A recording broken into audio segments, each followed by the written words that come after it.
News नशा, आदत हर खबर की। दोस्तों नमस्कार, मैं हूं विनीता यादव। चर्चा होती है कि किस तरह से देश के ये चार स्तंभ काम करते हैं। ये चारों स्तंभ का काम बहुत अहम है और ये चारों स्तंभ अपनी अपनी जिम्मेदारी निभाएं तो लोकतंत्र की खूबसूरती बनी रहेगी। लेकिन बड़ा सवाल ये है कि पिछले कुछ वक्त से ये स्तंभ अपनी अपनी जगह पर तो हैं, लेकिन काम उस तरह से नहीं कर पा रहे हैं। ऐसे में सबसे ज़्यादा उम्मीद लोगों की न्यायिक व्यवस्था से रही। न्यायपालिका अपना काम मजबूती से करे, इसको लेकर लोकतंत्र का हर नागरिक उनकी तरफ तक रहा है। लेकिन क्या वाकई में ये तस्वीर उस तरह से पूरी हो रही है? सवाल ये है। जब से सीजीआई के पद पर चंद्रचूड़ जी आए हैं, तब से लोगों की उम्मीद और ज़्यादा बढ़ गई कि चंद्रचूड़ वो व्यक्ति जो कि हमेशा अपने फैसलों के लिए जाने गए, जिन्होंने अपने पिता के फैसले तक उलट दिए, जिन्होंने हिस्टोरिक फैसले दिए, ऐसे ऐसे फैसले दिए जिसने एक नई किताब लिख दी। अब चंद्रचूड़ से लोगों की उम्मीदें बहुत ज़्यादा हैं। सीजीआई के पद पर वो किस तरह से जनता के विश्वास को बनाए रहते हैं, इसकी उम्मीदें बहुत ज़्यादा हैं। लेकिन अब कुछ वक्त से तस्वीरें ऐसी सामने आ रही हैं कि ऐसा लगता है कि कहानी कुछ और लिखी जा रही है। इस बारे में कोई भी कुछ भी तथ्यों के आधार पर नहीं कह सकता है। जो है वो तमाम तरह के ऐसे आंकलन हैं जो कि इन कहानियों को एक दूसरे के साथ कड़ी के तौर पर जोड़ रहे हैं। जैसे कि हाल ही में कई ऐसे फैसले सामने आए जहां पर लोगों ने उम्मीद ये की कि उन्हें न्यायपालिका से यहाँ पर न्याय मिलेगा, लेकिन फैसले जिस तरह से सामने आते गए उन्होंने लोगों को हैरान कर दिया। कई ऐसे मामले हैं सामने जिन पर चर्चा करना जरूरी है, जैसे कि 370 यानी कि जम्मू कश्मीर में 370 धारा को हटाने का फैसला। इस पर सुप्रीम कोर्ट ने पूरी तरह से सरकार का साथ दिया। सबसे बड़ी बात जहां पर अडानी की बात आती है, हिंडनबर्ग की बात आती है, वहां पर भी अडानी को कई बार क्लीन चिट मिली। कई बार का मतलब सेबी की तरफ से उन्हें क्लीन चिट मिली जो कि सुप्रीम कोर्ट में गई। सुप्रीम कोर्ट ने खुद जो अडानी के मामले पर कमेटी बनाई थी उस पर भी क्लीन चिट मिली। उसके बाद अडानी के मामले पर पूरी तरह से सुप्रीम कोर्ट ने क्लीन चिट दे दी। कुल मिला के अडानी को काफ़ी ज़्यादा क्लीन चिट जैसी तस्वीर उनके उस पूरे सवालिया निशान को ख़त्म कर देती है जो कि हिंडनबर्ग की रिपोर्ट के बाद आए थे। हिंडनबर्ग की रिपोर्ट से बहुत सारे सवाल उठे थे। पेगासस के मामले को लेकर बहुत सारे ऐसे मामले हैं जो कि पूरी तरह से ये बताते हैं कि लोगों ने, जिन्होंने ये उम्मीद की थी कि न्यायपालिका से उन्हें इस पर न्याय मिलेगा, वो वहाँ से न्याय नहीं हुआ। आखिर क्या चल रहा है अंदर? इसके अलावा मैं आपको बता दूं राघव चड्ढा का मामला। राघव चड्ढा को तो सुप्रीम कोर्ट ने फटकार लगाई और कहा कि उपराष्ट्रपति आपसे बड़े हैं, आप जाइए उनसे माफ़ी मांगिए। और इस तरह की कंडक्ट को करके उन्होंने राघव चड्ढा को माफ़ी दिलवाने के बाद उनकी सदस्यता वापस दिलाई। कुल मिलाकर यहाँ पर तस्वीर फिर से एक तरफा दिखाई देती है। हालांकि ऐसा आरोप कोई लगा नहीं सकता है, लेकिन न्यायपालिका है और लोगों की उम्मीद की बात है, हम उस पर चर्चा कर रहे हैं। महुआ मोइत्रा की अगर बात करें तो महुआ मोइत्रा के मामले में तो जो हियरिंग है वो इतने आगे की तारीख दे दी गई है जो कि चुनाव के बाद होगी सुनवाई, लेकिन तब तक इसका कोई मतलब नहीं रह जाएगा। लोकसभा चुनाव जो कि अप्रैल तक हो जाएंगे, मई में रिजल्ट आ जाएगा और उसके बाद अगर महुआ मोइत्रा को अपने मामले पर सुनवाई के लिए सुप्रीम कोर्ट जाना भी पड़ता है, इस पर आगे दलील देनी भी पड़ती है और अगर उन्हें वहाँ से कोई रिलीफ मिल भी जाता है तो भी महुआ मोइत्रा के लिए जो अहम वक्त है वो अब है जब संसद के चुनाव होने जा रहे हैं। इसके अलावा अगर आप मनीष सिसोदिया वाले मामले को देखें तो मनीष सिसोदिया के मामले में भी किस तरह से उनकी बेल होते होते रुक गई और उसके बाद तारीख बहुत ज़्यादा आगे दे दी गई। अब इसके चलते मनीष सिसोदिया काफ़ी लंबे वक्त तक अंदर रह रहे हैं जेल में।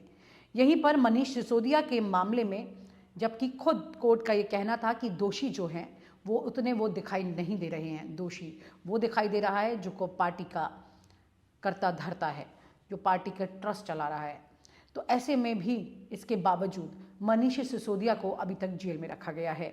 इस तरह की बातें सवाल उठाती हैं। वहीं पर गे मैरिज एक्ट को लेकर के भी एक तरफा ही पूरी तरह से तस्वीर चल रही है। तो महुआ मोइत्रा का मामला हो, मनीष सिसोदिया का मामला हो, राघव चड्ढा का मामला हो, या फिर यहाँ पर गे मैरिज एक्ट की बात हो, या 370 की बात हो, या फिर अडानी के मामले की बात हो, सभी मामलों में सरकार को राहत और दूसरी पार्टी को यहाँ पर कष्ट ही मिला है। कुल मिलाकर के ये तस्वीर ये जरूर कहती है कि कोर्ट और लुटियंस में क्या चल रहा है, इस पर सवालिया निशान है।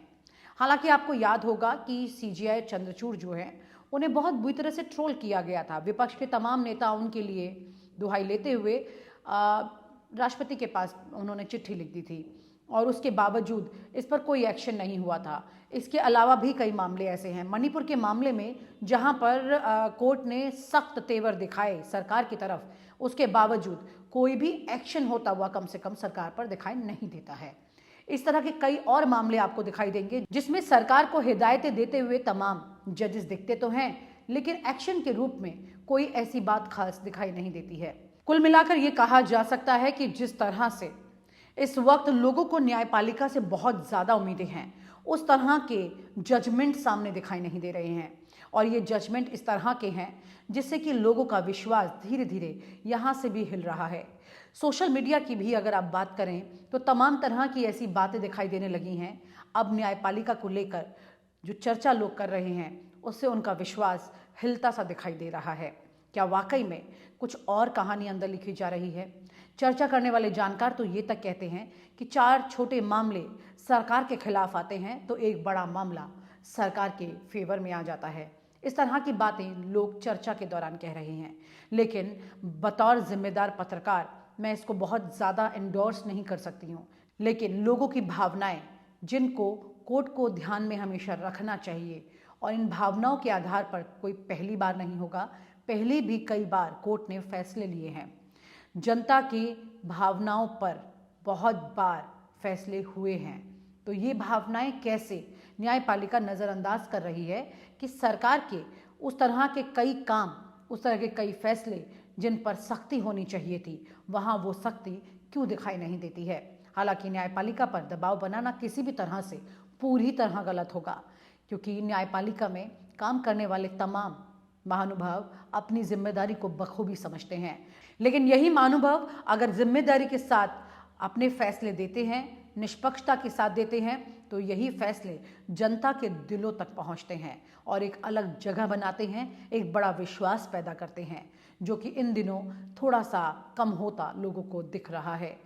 प्रधानमंत्री नरेंद्र मोदी, जो कि पहले भी ऐसा एक बार हो चुका है, जब ये चर्चाएं बड़ी जोरों से आई थी कि चंद्रचूड़ और प्रधानमंत्री के बीच में फोन पर बात हुई थी और भ्रष्टाचार पर लगाम लगाने को लेकर बात हुई थी, जिसके बाद प्रधानमंत्री ने अपने कानून मंत्री को बदल दिया था। लेकिन अभी भी जिस तरह की अंकुश की बात की जा रही थी सियासी गलियारों में न्यायपालिका पर कार्यपालिका द्वारा, वो पूरी तरह से बात आज भी खारिज हो ऐसा नहीं कहा जा सकता है। मुकेश जी, आप ये एक बड़ा सवाल है यहाँ पर कि अभी तक सोशल मीडिया भी इन तमाम तरह की कमेंट से पटे पड़े थे कि किस तरह से लोकतंत्र को बचाने के लिए न्यायपालिका सामने आ रही है, वो एक्शन ले रही है। ये सिर्फ लोगों के जहन की बात है या फिर एक प्लेटफॉर्म जो कि लोग सोचते हैं कि देखिए सरकार को टक्कर दे रहा है, इस तरह से न्यायपालिका सामने आ रही है, ये सिर्फ इतना है? या फिर आपको ये लगता है कि प्रोसेस जब आता है और जो तथाकथित स्थितियां आने लगती हैं सामने, फिर उसमें कुछ और ही दिखाई देने लगता है? तो पिछले कई ऐसे मामले गए हैं, उन मामलों पर आपका क्या सोचना है कि क्या उसमें सीजीआई चंद्रचूड़ के एंट्री होने के बाद क्या लोगों का इस तरह से उम्मीद करना बनता भी है, या फिर उन मामलों को अगर हम देखते हैं तो वो सिचुएशन अलग है? खासतौर से अगर हम बात करें महुआ मोइत्रा का भी मामला आगे गया, मनीष सिसोदिया की भी अगर बेल की बात की जाए, अच्छी खासी होते हुए कई लोगों ने सवाल भी उठाए थे कि ये तो बहुत क्लियर था, उन्हें बाहर आ जाना था, लेकिन उसके बाद भी कई महीनों तक टल गया मामला। ऐसे और भी कई मामले हैं। मुकेश जी देखिए, पहले मैं एक इशू पर आने से पहले मैं आपको बता दूं कि मेरी ये सोची समझा मत है कि जो सरकार के तंत्र हैं, जिनको हम संवैधानिक निकाय भी बोलते हैं, वो भले ही अलग-अलग चेहरे के हों, लेकिन उनकी बागडोर, उनकी आत्मा सरकार है। सरकार अपने अलग-अलग चेहरों से बोलती है और लोगों को एक आस्था रहनी चाहिए सरकार पर, ये उसका प्रतीक है। मैं जो हमारे यहाँ रावण की कल्पना है, 10 सिर वाले रावण की, वैसा ही कोई शासन के तंत्र होते हैं। और जब मैं रावण कहता हूँ तो रावण वो बहुत नेगेटिव सेंस की बात नहीं कर रहा हूँ मैं। रावण के 10 सिर थे और लेकिन जो प्राण थे उनकी नाभि में थे। जितने भी हमारे शासन के तंत्र हैं, चाहे वो इलेक्शन कमीशन हो, चुनाव आयोग हो, निकाय हो, लोकपाल हो, ये जितने भी सिर हैं, एक ही शासन के सिर हैं और भले ही कोई भी सिर बोले, उसका जवाब एक ही होगा, जो उसकी नाभि चाहती है, जो उसका दिल चाहता है शासन का, आंसर अलग-अलग सिर से वही आएगा। ये मैं बहुत जनरलाइज़ की बात कर रहा हूँ, लेकिन अगर आप देखना चाहें इलेक्शन कमीशन की ओर मुड़ जाएँ थोड़ा-सा, जब सिर इंडिपेंडेंट हो जाता है, तब रावण को दिक्कत आती है, तब शासन को दिक्कत आती है। जैसे कि टी एन शेषन जब निर्वाचन आयुक्त बने, तो निर्वाचन आयोग किसी और ही दिशा में बढ़ चला था। सीजीआई चंद्रचूड़ की जो ताजपोशी हुई, उसके बाद लोगों को लगा था कि ये एक डिफरेंट मुखिया है देश की न्यायाधीश का, न्यायपालिका का। तो इस तरह के हम लोग इश्यूज को लेके चलते हैं। अब जैसे कि आप किसी की भी अरेस्ट देखिए, किसी को भी एक पुलिस अरेस्ट करती है, उसको वो मजिस्ट्रेट के सामने पेश कर देती है और मजिस्ट्रेट आंख बंद करके नीचे सिर झुका के उसको 7 दिन की पुलिस रिमांड, 4 दिन की जेल रिमांड, न्यायिक रिमांड, ये सब दे देता है और उसके लिए उसको कागज भी नहीं पढ़ना पड़ता है। यानी कि पहले से एक सेट पैटर्न तय है कि एक कैदी आएगा, उसको पुलिस रिमांड मांगेगी, उसको उसको जुडिशियल रिमांड, पुलिस रिमांड मिल जाएगी। तो ये शासन के अपने एक तौर तरीके हैं। हाँ, जिन केसेस में सरकार को भी लगता है कि इसमें लीनियंसी दिखानी चाहिए, उसमें कोर्ट भी दिखा देता है। जैसे कि कुछ बच्चों को सोशल मीडिया की पोस्ट पर अरेस्ट किया गया, 2 दिन की जेल के बाद कोर्ट ने कहा कि तो इन बच्चों के साथ बड़ा अन्याय हुआ है और उनको छोड़ दिया गया। और सरकार का मकसद भी इतना ही था कि 2 दिन की ही जेल हो और बच्चे ये वाले 2 तो भले ही 2 दिन जेल में जाएँ, जो 2 लाख बच्चे उनका भविष्य को देख रहे हैं, वो चुप हो जाएँगे। ना खेल भी हो गया, न्याय का भी रह गया। आपने देखा होगा जब 1990 में आपको खींच के ले जाता हूँ, सुप्रीम कोर्ट वही बोलता रहता था बाबरी मस्जिद मामले में जो नरसिम्हा राव बोला करते थे। नरसिम्हा राव कहते थे कार सेवा कर लीजिए, सुप्रीम कोर्ट कहता था नहीं, कार सेवा ही अलाउड होएगी, बस पूजा होगी, कीर्तन होगा। तो तो सरकार जो का प्रभाव कोर्ट पर अक्सर दिखाई दिया है पहले भी। मैंने प्रभाव नहीं कहा, मैंने कहा आत्मा सरकार है। एक दूसरे को प्रभाव डालने की जरूरत क्या है? आत्मा सरकार अगर हो जाएगी तो फिर तो सुनिए ना, फिर आप तो अक्सर शरीर आत्मा की ही सुनता है ना। ये कैसे हो सकता है कि मेरे देश का सुप्रीम कोर्ट मेरे देश की सरकार की आत्मा से अलग हो? आप थोड़ा सोचिए। फिर तो पाकिस्तान हो जाएंगे हम लोग, या फिर मतलब जहां पर एक दूसरे के लोग सुनते नहीं है। हर जगह का सुप्रीम कोर्ट, और कोर्ट भी तो बेचारे हम शासन के ही अंग है ना। अगर ये सारे सिर्फ इलेक्शन कमिश्नर चुनाव आयुक्तों की नियुक्ति को लेकर के जो मामला था और जिसमें सीजीआई का होना उस कमेटी में जरूरी था, उस मामले पर भी चुप रह जाना, तो ये सवाल नहीं खड़े करता है। सीजीआई का इलेक्शन कमीशन की नियुक्तियों में एक हस्तक्षेप था। वो एक संवैधानिक व्यवस्था थी जो संसद की बनाई हुई थी। उसी संसद ने एक नए संशोधन से उसको बदल दिया। उसमें सीजीआई का रोल, उनकी बात सुनी ही नहीं गई। उनको तो फैसला सुनाया गया कि आप अब नहीं हैं। किसी ने याचिका तो नहीं दायर की अभी तक। अगर याचिका दायर होगी तब जाके सीजीआई या सुप्रीम कोर्ट कहेंगे कि नहीं हमको हटाना, या वैसे भी सीजीआई को उस भूमिका से हटाया गया है, तो उस पर मैं क्या कहूँ।